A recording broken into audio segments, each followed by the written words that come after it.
Eu vim aqui para fazer mais um registro e aprofundar a discussão que se fez aqui segunda-feira sobre a violência.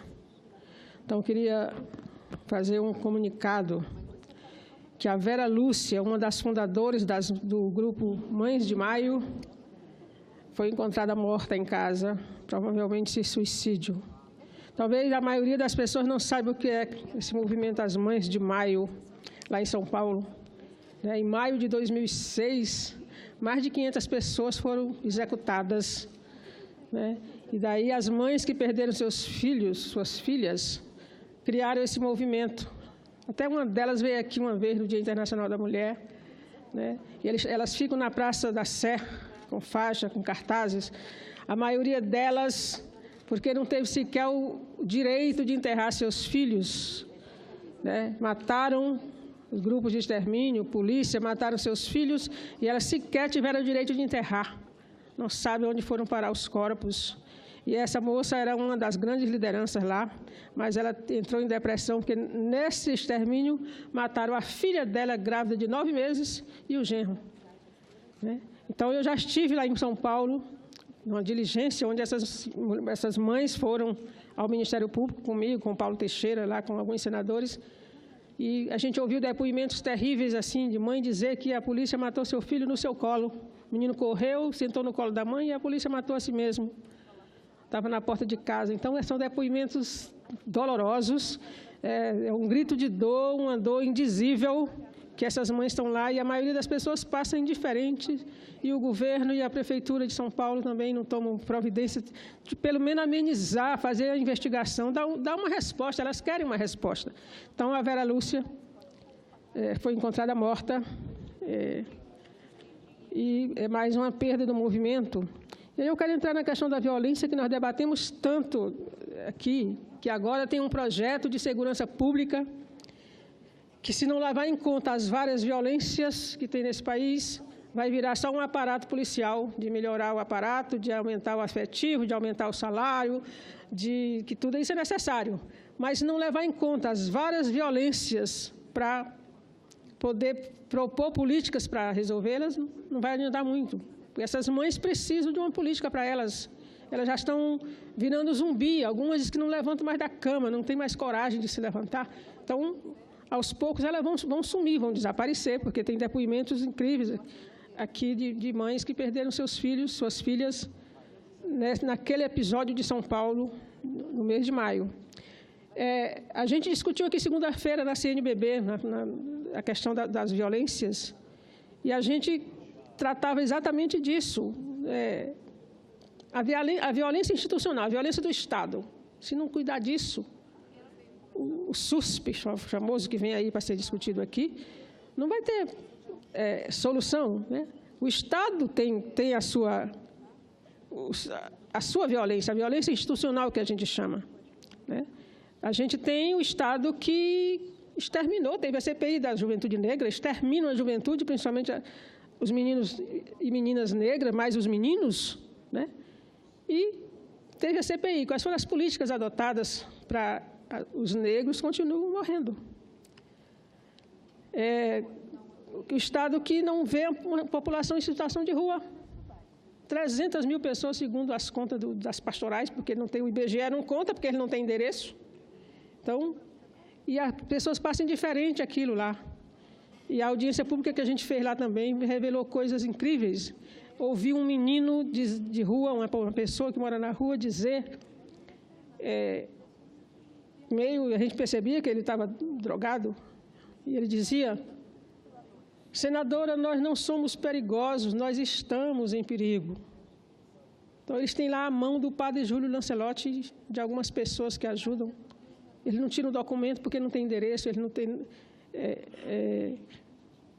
E um dia eles disse que o duro não é morar na rua, o duro é não ter direito.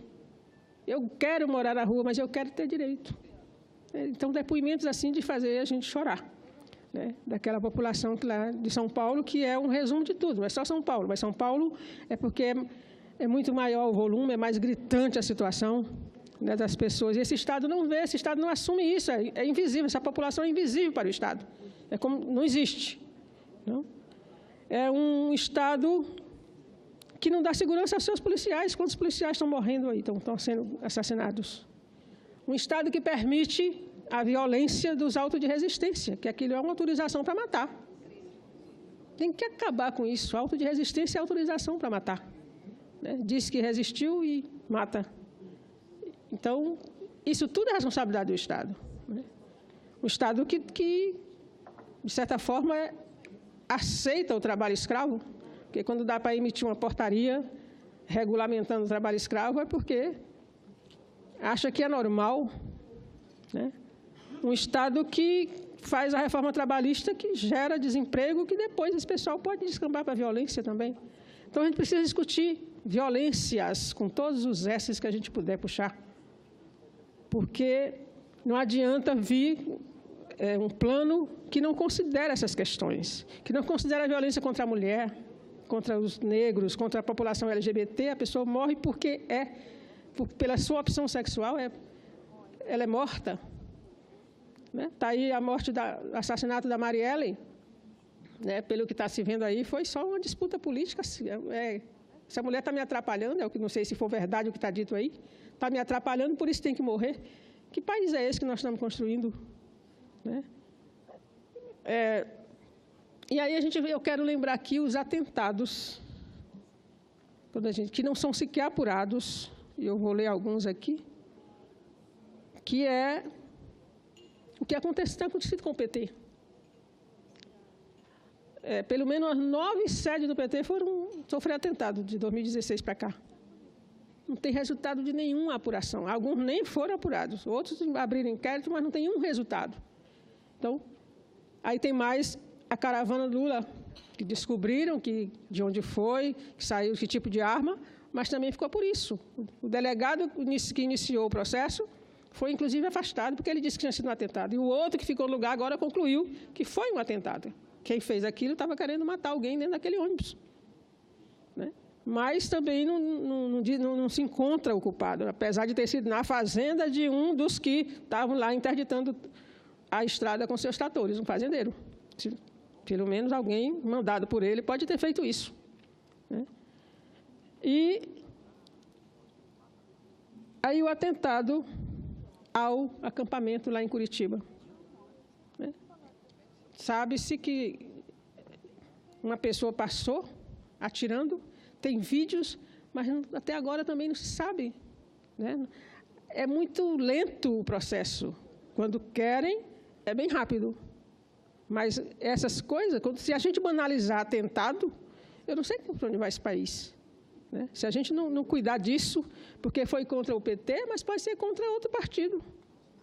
Né? Porque se fica normal, qualquer um pode praticar um atentado contra qualquer sede de partido, né? Simplesmente porque não gosta, porque não é partidário desse grupo, tem que fazer estas coisas, só pode ser achando que não vai apurar nada, que não tem nada. Depois, um policial federal vai lá e quebra o som um policial federal. Imagina nas mãos de quem nós estamos, porque a Polícia Federal hoje é a menina dos olhos. E aí um policial federal, um delegado, vai num acampamento e quebra um aparelho de som do acampamento para parar de fazer barulho.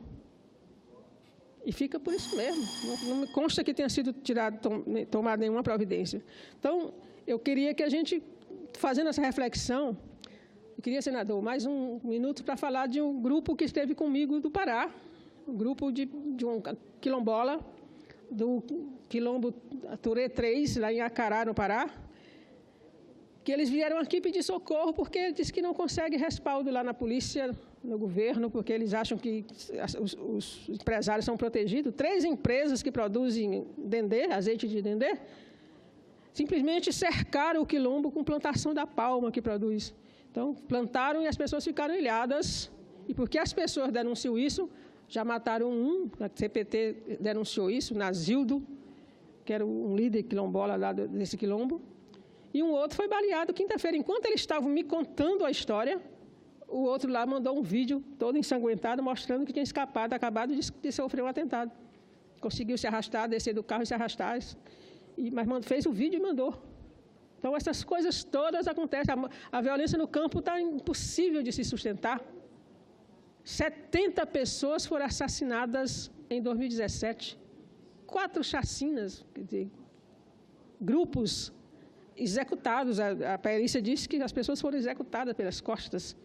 Então, que país é esse? A gente tinha diminuído muito a violência no campo. A gente ouvia falar uma morte aqui, outra ali, porque não acaba mesmo. Mas 2017 bateu recorde. 70 pessoas, chacinas, lá Colniza, lá no Pau d'Arco, no Pará, os indígenas. Então, acho que a gente precisa discutir violência se a gente quiser, de fato, ter segurança pública neste país para valer. Discutir só segurança só leva para o aparato policial. E não é só disso que nós estamos precisando. Bem longe disso, né? Muito obrigada.